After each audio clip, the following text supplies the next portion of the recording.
Hello, everybody. Thank you very much.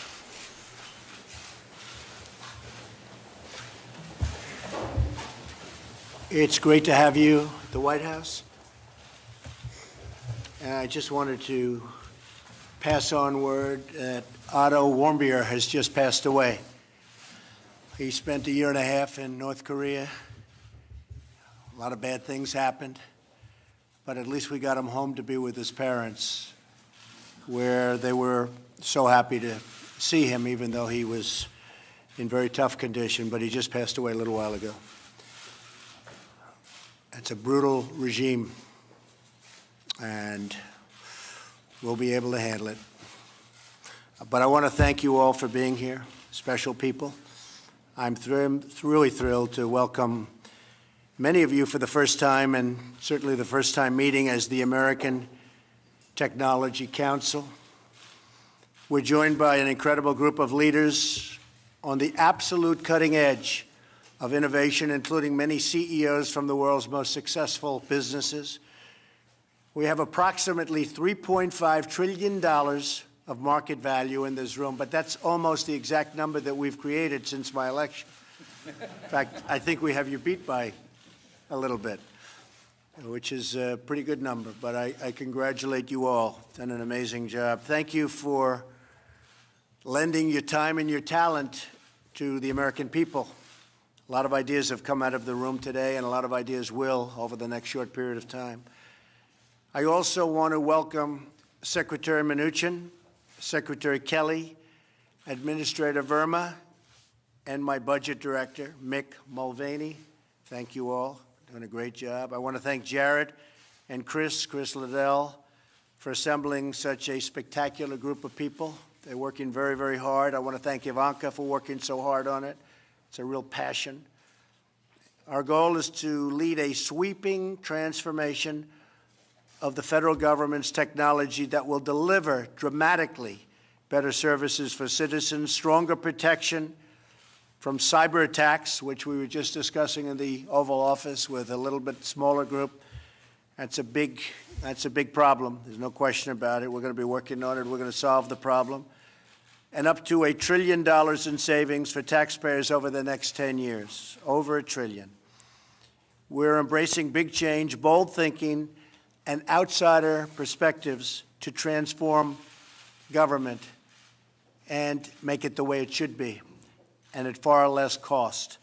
My administration's already taken very historic steps to modernize critical IT systems and make government more transparent. As an example, you're seeing what we're doing with the airports, with all of the billions and billions of dollars that have been spent on planes flying all in the wrong directions. We're getting a change. They spent many billions of dollars, and we are getting that whole system fixed. Money wasted over the last 6 or 7 years, billions. VA Secretary Shulkin recently announced that we're upgrading technology to allow the seamless transfer of veterans' medical records from the Defense Department, which has been a huge problem for decades and decades for our great veterans. We'll have it fixed very soon, but it's been a problem for many, many decades. Across government, we're fixing problems in months that others have not fixed in many, many years. And we're just getting started. 50 years ago, our government drove the innovation that inspired the world and put Americans on the moon. Today, many of our agencies rely on painfully outdated technology. And yet we have the greatest people in technology that the world has ever seen right here with us in this room. And most of them are just nodding as I say that. They're actually agreeing with me, which that's interesting, Eric, right? Government needs to catch up with the technology revolution. We're going to change that with the help of great American businesses like the people assembled. The businesses represented here today employ hundreds of thousands of American workers. Your innovation has shaped the modern world and created millions of jobs.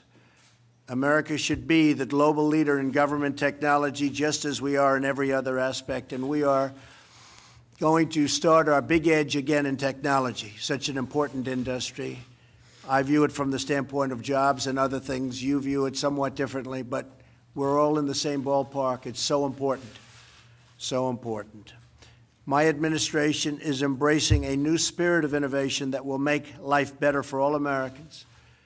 And when it comes to what we're here for today, American technology, we're working very diligently with everybody, including Congress, on immigration so that you can get the people you want in your companies. And it's been a tremendous problem that you've had over the past long period of time. So we're working very hard on that, and we'll be able to solve that problem. I want to thank everyone in the room for lending your time again. And what I'd like to do is maybe just go around the room briefly and just introduce yourself and perhaps the name of your company. We won't go with too many long speeches, but we'll maybe just, we'll start with our wonderful, great genius from Microsoft who has done one hell of a job. Congratulations on the job you've done. Go ahead.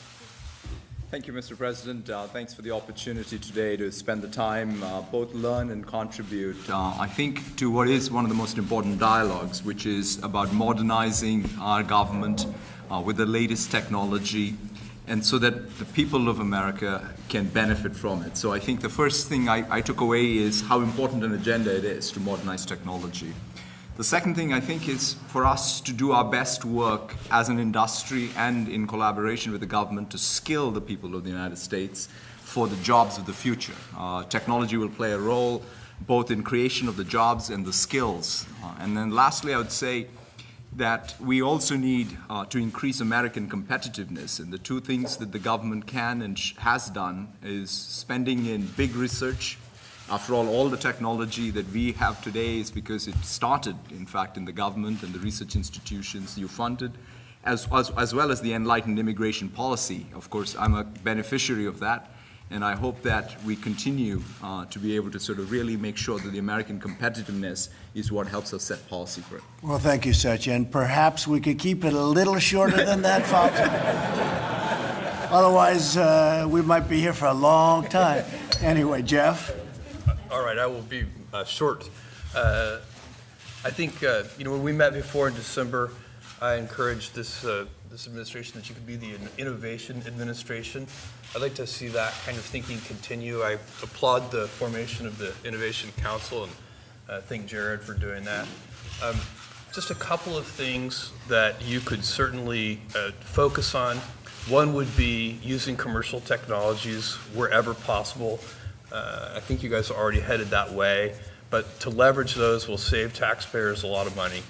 The second one is to continue to work hard on figuring out ways to retrain and upskill workers all over the U.S. We have a program at Amazon called Career Choice that's been doing that. We've already got 10,000 people in the program. Ivanka knows about this program. And then the third thing to keep your eye on, and I think it would be impossible to overstate this, is that the United States needs to, in every way, at every level, be working on machine learning and artificial intelligence. And that can be used in every part of government to improve the services that government provides to citizens. Good. Thank you, Jeff. Very good. Thank you. Okay, next.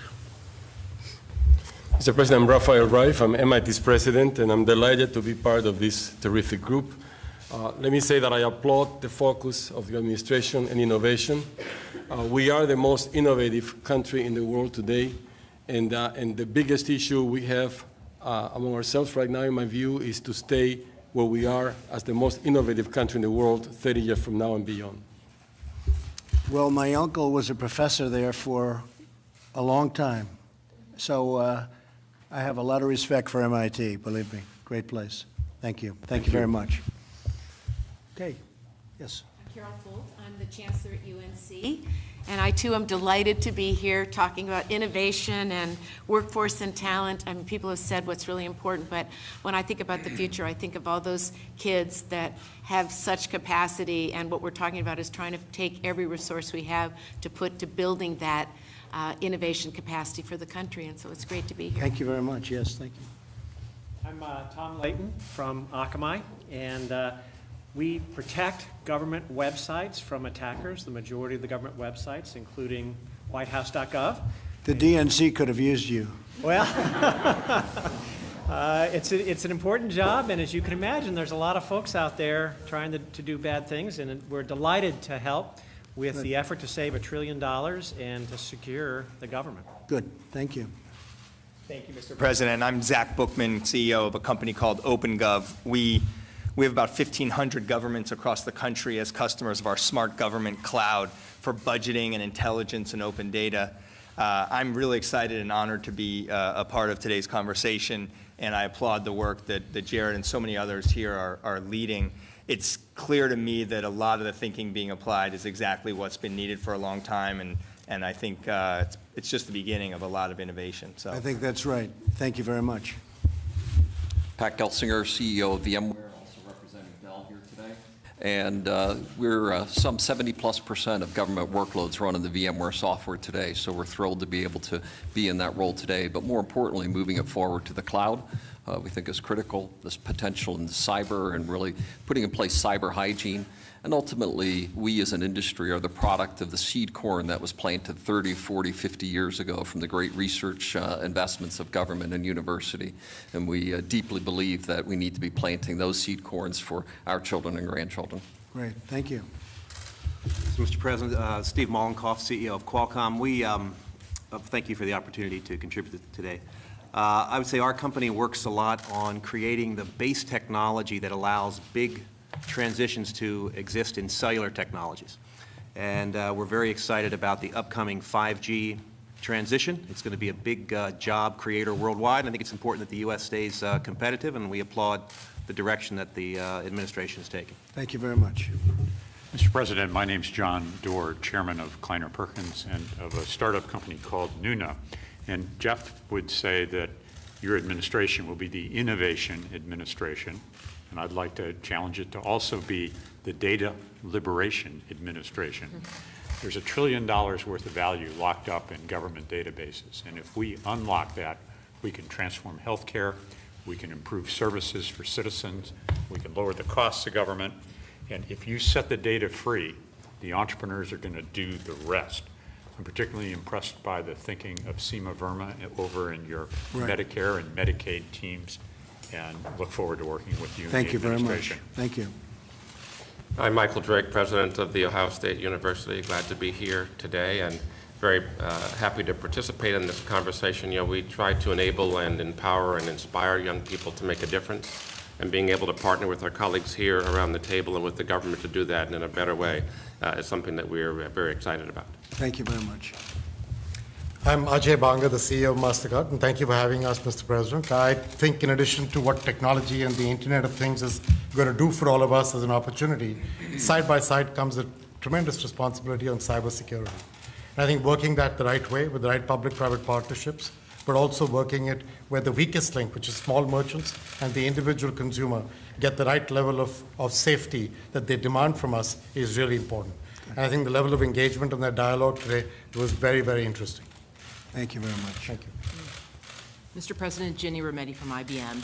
And I've had the pleasure of being in a number, and the honor of being in a number of these sessions. And I think it's worth noting that the efforts around workforce development, around cybersecurity, around modernization, while they're difficult, in this short time, there has been progress already made. And so I would really say on behalf of both, Ivanka and Jared and Chris and Reed, those of us who've been in it from the beginning, I can already see, and actions have been taken. So while these are difficult problems, I would just encourage us to keep going, because I actually can see the change happening already. So I think this is a good sign of progress. Thank you, Jenny. Yeah. Thank you very much.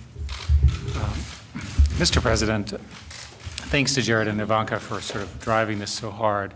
I'm absolutely convinced that during your administration, there's going to be a huge explosion in new opportunities because of the platforms that are getting built in our industry.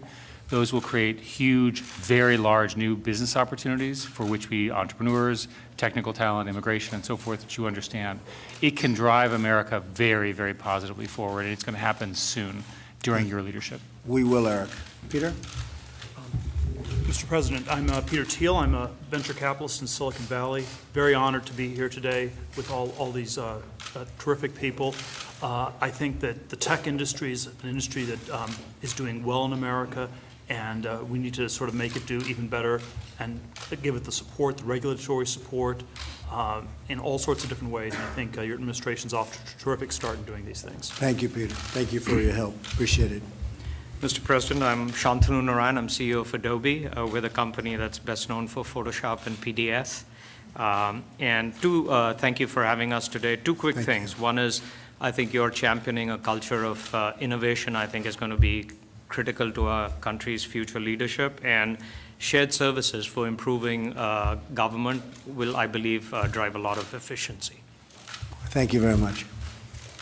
Mr. President, Brian Krzanich, CEO of Intel. You know, what I got out of today is, first, is a great honor to be here and a real pleasure, but also it was a great outreach, I think, between the private-public partnerships that we can really drive innovation much, much faster. And so I hope today's just the start of what we can accomplish together. Thank you. A great company, and I appreciate it. Thank you very much. I'm deeply honored to be here. I'm Alex Karp, Palantir.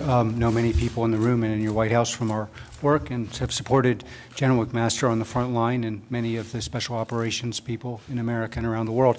What's very gratifying about what you're doing is the focus on getting more output for the input, which I don't think there's been a deep focus on in the past. And I'm really grateful to your staff for pushing that forward. We focused on rooting out waste, fraud, and abuse in the government, which is something I think all Americans would welcome, and I thank you for your efforts. Thank you. Thank you very much. Bill McDermott from SAP. It's been a great pleasure working with your team on the intellectual renewal of America. We've had the opportunity, the great opportunity, to work with the Army, the Navy, even states like Indiana, and driving results. And I know you want to drive results. So in addition to the trillion in costs we can take out, probably we can add another $2 trillion on the numerator in terms of digital business by getting the public and the private sector in full cooperation under your administration. Look forward to supporting you every way I can. Thank you very much. Thank you, Mr. President. Hi, I'm Kyron Skinner. I think you know me from the campaign on the foreign and diplomacy side and from transition as well.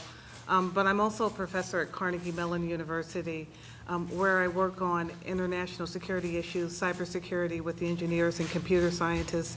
And what I liked most about today is that we talked about recreating the ecosystem of the early decades of the Cold War between government, among government, the private sector, and the university to regenerate our economy and create innovation. I'm also a fellow at the Hoover Institution at Stanford, and they'll get mad at me if I don't mention that. That's good. Thank you very much. Appreciate it. Thank you, Mr. President. Thank you, Mr. President. I'm Julie Sweep, CEO of North America for Accenture. The level of discourse and enthusiasm in the sessions today, which were very productive, is a powerful reminder of the importance of collaboration. And I think two very clear themes were that modernizing the government is not about technology, it is about outcomes for our citizens. And second is the investment also in our great public servants that this will bring about, and the opportunities for the many people who serve in the federal government today to help them bring better services and outcomes for the citizens. And those are both very important and exciting themes. Thank you. Thank you very much. I'm Safra Katz, CEO of Oracle. We had an absolutely tremendous day working together.